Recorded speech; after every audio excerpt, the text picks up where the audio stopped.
everyone, I'm Anna with the Potomac Bead Company. I'm here to show you how to make a cocktail party necklace. For this necklace, there's a couple different techniques that we're going to use, one of which is basic beading 101, which is going to be using a beading wire like the one that I've got here and some crimp beads. And then the other technique that we're going to be using is a basic wire working technique with head pins and wrapped loops. You can see here I've got a head pin here before, and then I'm going to add a bead and put a wrapped loop at the top of that bead. And I'll walk you through how to do that in the video, but if you would like a more expanded tutorial, you'll want to watch Allie's How to Make Earrings video. So those are the two techniques that you might want to be familiar with before you start, just a basic beading as well as a little bit of wire working, making wrapped loops. The materials that you're going to need for this are going to include the Artisan crystal. The Artisan crystal is going to be all of these larger beads here, and then I've got a cut strand up here. These are in the watermelon color, and these are the ones that I'm going to be using in my project today. The ones that I've already got on my necklace down here, these are the blackberry color.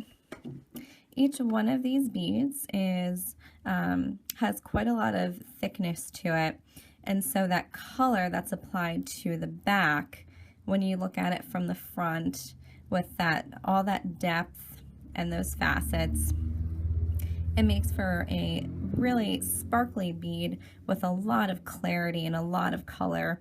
And I don't think that the video here is going to do it justice. You really have to see these guys in person to appreciate how fun and beautiful they are.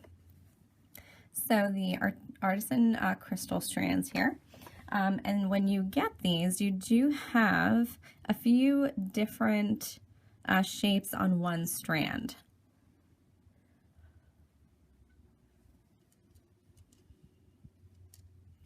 On the strand here that I've selected to work with today, I've got some rounds as well as a couple different size teardrops. So if you purchase one strand of these, you will have a few different sizes to work with, which is perfect for the necklace we're doing today. And then you will also need 3 to 5 millimeter beads.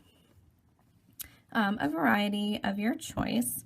The ones that I'm going to use today are going to be some pearls, and I've got these guys already on some wrap loops here.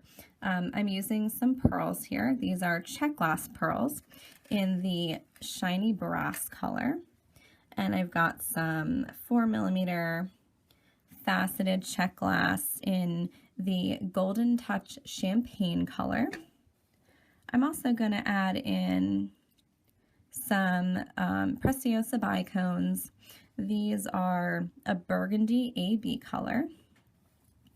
And then the last little pile I have here is actually also still that Artisan crystal, and it's the little rondelles that come on the strands when you buy them. So each one of these little rondelles actually came between my larger shapes.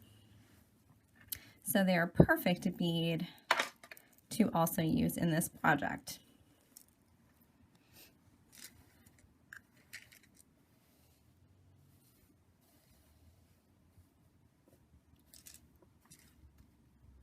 Materials that you're going to need include the head pins here, and I've got a pack here of my head pins in 24 gauge. I'm using antique brass consistently with anything that I'm doing with the metal. So I'm using antique brass head pins. I'm using antique brass crimp beads for when I am doing my basic beading portion of the necklace. And then I also have here my beadalon stringing wire in a bronze color. Again, just keeping that theme of the brass or antique brass color. I have about a foot of a antique brass chain here. This is an Italian cable chain, and you're going to need roughly about a foot of this, maybe more, maybe less, depending on how long you want to make your necklace. You're also going to need a couple of jump rings, and jump rings are just going to help you attach your lobster claws to the end of your necklace. You can see here on my sample, at the end here, I've got a lobster claw attached with a jump ring here to the rest of my chain, and I am just going to use this lobster because my chain ends here are so large, the links in the chains are so large, I'm going to just link my lobster right into one of the pieces of chains.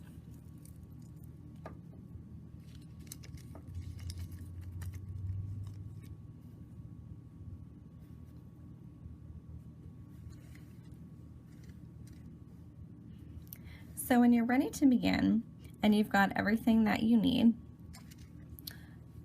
you're going to take a look at the Artisan crystal strand that you've selected. And because there are so many different ways that you can combine these, you want to take a minute to kind of play around with how you want your necklace to look. I have 3 of these larger ovals or larger rounds here, and I have a few of these smaller teardrops, which I think I'm going to put aside for now.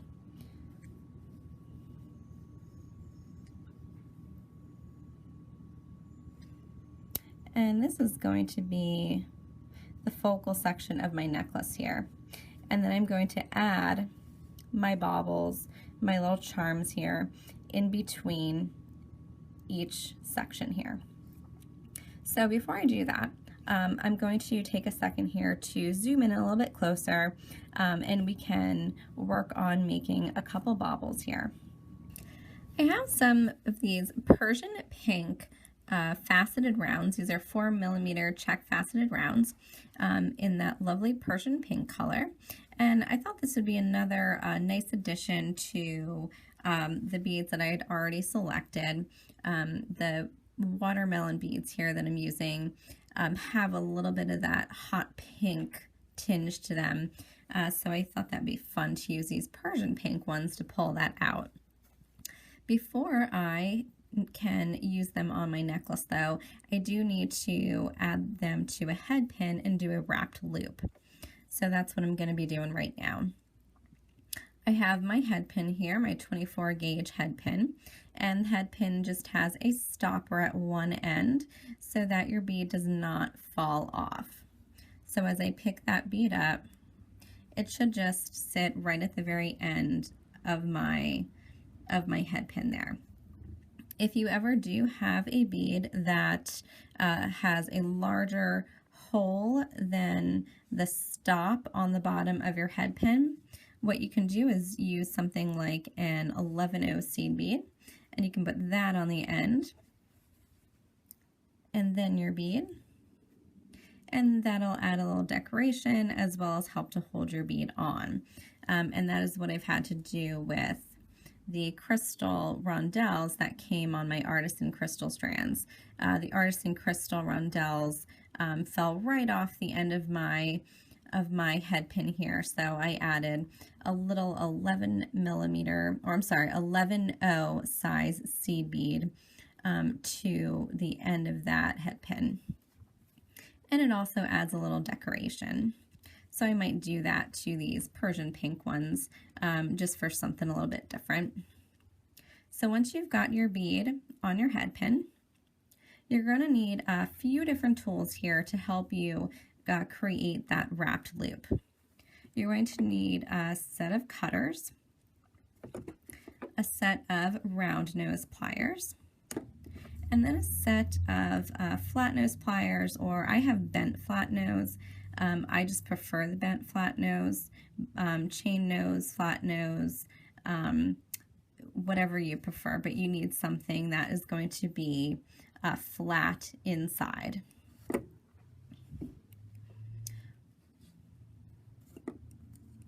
First pliers I need are my flat nose. In my case, it's these bent chain nose pliers. And you're going to grip your head pin. You're going to grip that wire just slightly above your bead. And the more you do this, the more familiar you will get with being able to judge the distance, how far above the bead you're going to need to make that bend. But the distance that you leave between your plier and the top of your bead is going to be the amount of wire that you will then be able to cover with the wraps at the base of your loop. So again, with my flat nose or my bent chain nose pliers, I'm going to grip my stick of wire here, my head pin. I've got it gripped just a couple millimeters above my bead here. And then I'm going to use my pliers. I'm going to grip my bead here and then use my pliers to bend that wire to a 90-degree angle. So you should have something that looks like this.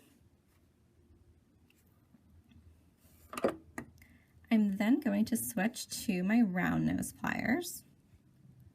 And with my round nose pliers, with one jaw on top of the other, and these are the jaws here. You can think about it just like the jaws of an alligator. You always want to have one jaw on top of the other. And I'm going to grip with those jaws that corner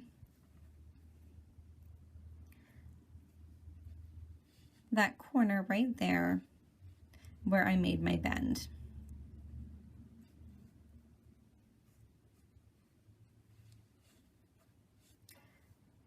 My length of wire here, the rest of my head pin, is going to travel up and over the top jaw, and I'm going to stop when I get to a point where my wire is starting to hit my bead.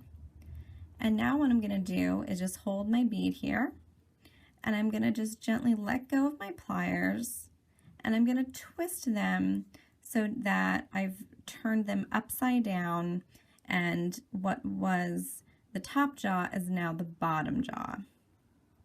So my wire will still be on the same jaw, but because I took my pliers and I flipped them, that top jaw has now moved down to the bottom jaw. I'm going to take my stick of wire here, the rest of my head pin, and I'm going to turn, and I'm going to continue to turn this wire another quarter of a turn.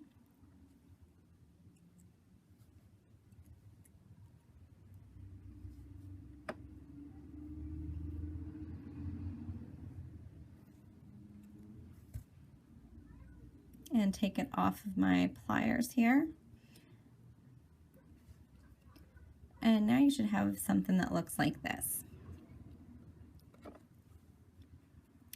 I'm going to put my round nose pliers down, and I'm going to come back with my flat nose or bent chain nose, and I'm going to grip just that loop that I made at the top here. And then with the long stick of wire here that I've got left on my head pin, I'm going to gradually start wrapping from the base of that loop that I just made toward my bead. So I'm going to start wrapping, making sure that each wrap I lay right next to the other one and I'm not overlapping them. And once I come down here and hit my bead, I can stop, take my flat nose take my cutters here and come in here and cut off any of that extra wire that I don't need. Your flat nose or bent chain nose pliers here can push down any little sticks of wire that may be sticking up after you made that cut. And there you have your bead with a wrapped loop above it. I now have all of my smaller beads here attached to head pins with wrapped loops at the top, and I'm ready to begin the basic beading section of my bracelet. I've cut myself a length of wire here, a length of my beadalon bronze stringing wire, and I've cut this a few inches longer than I need it for the finished piece here, and that'll give me a little bit extra at the ends when I need to add my crimp beads. I've also attached here to the end, I have a mini bead stopper, and I'm going to put that just at the end of my wire here so that I can work without worrying about my beads falling off on the other end. So to start out here, I'm going to start on this side, and this is now just going to be some basic stringing. I know what pattern I want my large beads in, and so now all I need to do is start adding some of my smaller beads in between.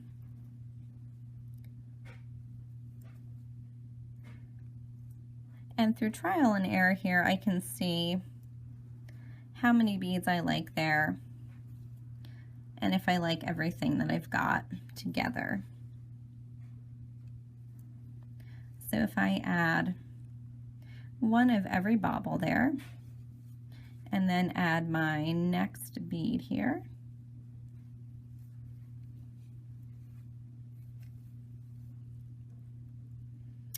I'll have a nice full set of beads here. It'll be a nice full little fringe there in between each one of my Artisan crystal strands.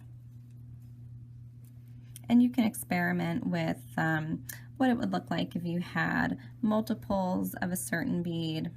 I've got lots of these rondelles that I can use, so I'm going to put one of those guys in, or I should say put two. I'm going to add another one in, and if I like the way it looks a little bit fuller, I'm going to keep that.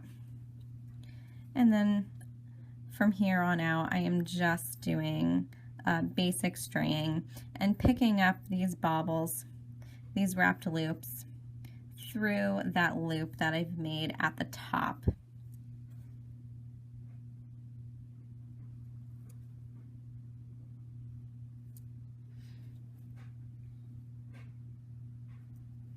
And you don't have to worry about being too consistent with these. Part of the fun of this kind of project is the unpredictability of it and the casualness of it. You don't want it to look too planned.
So that is now the basic stringing portion of my project, and I have some extras here I'm just going to put aside for right now. And you can see I've got, I think I've got consistently 6 or 7 of my little, my small beads here in between all of my larger beads. And it looks really nice and full. They get to move around on their own, and so it adds some different texture variation, as well as some movement in there. And I think that'll just be, I think that'll work really well with the strand that I've picked out here. So now that I've got the stringing done, I need to attach my string, my beading wire, to the chain that I'm going to use for the back of the necklace. I have one piece of a 12-foot piece of chain here. So what I'm going to do is I'm going to go ahead and cut that in half. So I'm going to match up the ends here. And if I let this hang down, there may be a link there in the center. And I can snip that link out. And now I should have 2 equal lengths of chain. On this side here that I don't have my stop bead on, I'm going to take one of my crimp beads, and I'm going to let this crimp bead fall down to my bead. I'm going to take my wire, my beading wire, and run it through one of my links of chain here. And I'm going to take this beading wire and I'm going to run it back through that crimp bead as well as the next bead here. And I want to leave myself plenty of slacks to work on the other end here. So I'm going to push this bead up here.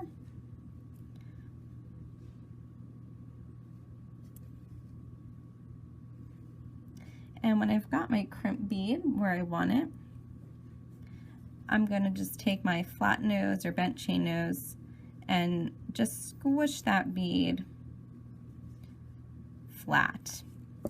And you want to make sure that when you're squishing that bead flat, that you're leaving enough of a little loop of your beading wire there so that this chain can move freely. You don't want to attach to the chain so tightly that it's not going to be able to move freely. I'm going to push all of my beads now to the end that I just finished, and I can cut off any extra beading wire here that I'm not going to be using. Let all my beads fall down to the other end here. I can take my stop bead off, pick up another crimp bead here, pick up the other end of my chain, and like I did on the other side here, I'm going to take my beading wire through one link in that chain, that last link, take my beading wire down through that crimp bead again, as well as that last bead. And I want to make sure on the second side when I finish this off that I don't have a lot of slack. You don't want your piece to be so stiff that it can't move freely, but you also don't want to have a lot of slack wire that's going to be showing in the middle of your project. So you want to give this wire here a good tug just to make sure that you close up any slack that you can see up here. And once you've got that to about where you want it, I'm going to do the same thing on this side. And I'm going to take my flat nose pliers and just give that bead, that crimp bead, a squish so that that's nice and flat. Take my wire cutters here, and you want to make sure that you've got the flat side of your wire cutters facing your project. If I hold them up here, you'll see there's a flat side and then there's a side with this big divot in it, and you want to have that flat side facing your project. that'll get you the closest cut.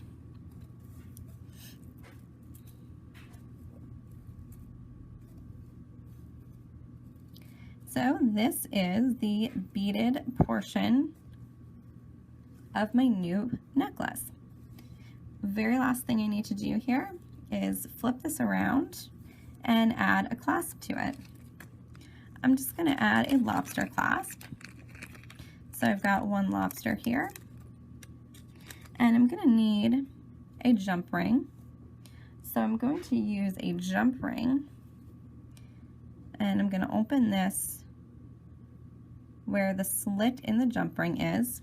Every jump ring will have a little slit here where it's open, so you want to make sure that you're not using one that's soldered, because then it will be soldered closed and you won't be able to open it. And you want to grip on either side. I have another pair of pliers here. These are just flat nose pliers here. And what I'm going to do is grip on either side of that little